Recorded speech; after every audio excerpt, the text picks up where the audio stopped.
ازيكم؟ معكم بدري صديقي الفرنساوي. عملت ايه بعد الجولة التانية ما انتهت؟ اتخزوقت ولا اتروقت؟ عملت تريبل كابتن على هالاند ولا لأ؟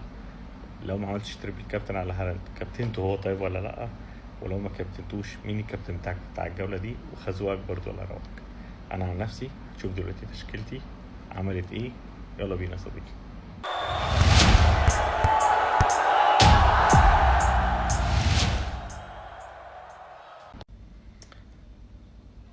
وزي ما انت شايف يا صديقي 92 بوينت حتى الحمد لله مع نهاية الجولة التانية. تريبل كابتن هالاند نجح، جايب 51 بوينت. جوردن أنقذني الحمد لله في الجولة دي وجاب جون مع نيوكاسل، الفرقة الغريبة ووضعها غريب، البري سيزون بتاع حاجة ولما دخلوا الدوري حاجة تانية خالص. ديجو يوتا 6 بوينت، ساكا 6 بوينت. نبتدي من خط الدفاع. هاندرسون حراسة المرمى بتاع كريستال بالاس زي ما انتم شايفين جاب لي بوينت واحد. خط الدفاع بتاع كريستال بالاس أسوأ ما يكون، وخصوصا بعد كمان رحيل أندرسون المدافع الرئيسي بتاعهم وراح فولهام. خط الدفاع بتاعهم مش احسن حاجه، جات لهم فرص كتيره وكل حاجه ان هم يكسبوا المباراه، بس حتى ويزا مش عارف يعني الدنيا مع كريستال بالاس مش الطف حاجه، زيها زي ايفرتون بالظبط.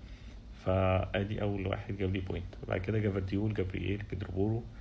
جافارديول مانشستر سيتي خسرت يعني كلين شيت بسهوله جدا، هجمه يتيمه راحت عليهم.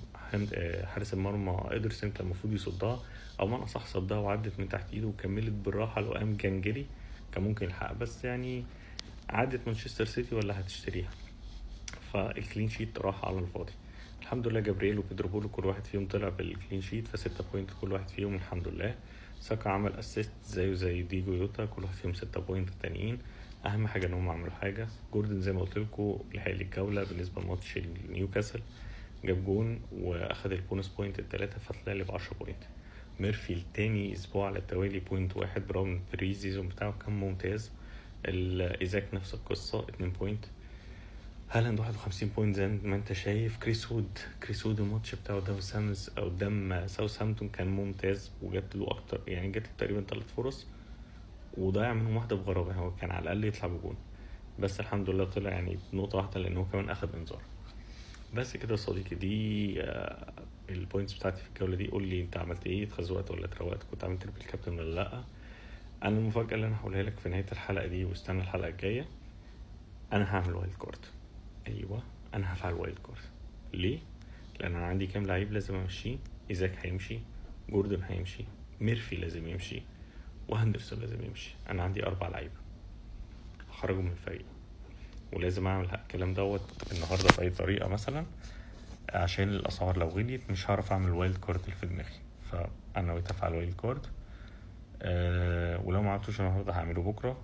هعمل فيديو تاني فيه تشكيلتين، رشحولي رايكم اني تشكيله من 2 انت شايفينها افضل. بس كده يا صديقي، مستني ردكم. اتمنى يا صديقي تعمل لايك شير سبسكرايب لو بتشوف الحلقه دي على اليوتيوب بتاعه، وتفعل الجرس، ولو بتشوفها على تيك توك تعمل لايك وفولو وشير. سلام. لو الحلقة عجبتكم ما تنسوش تعملوا لايك شير سبسكرايب وتفعلوا الجرس عشان يجيكم كل جديد.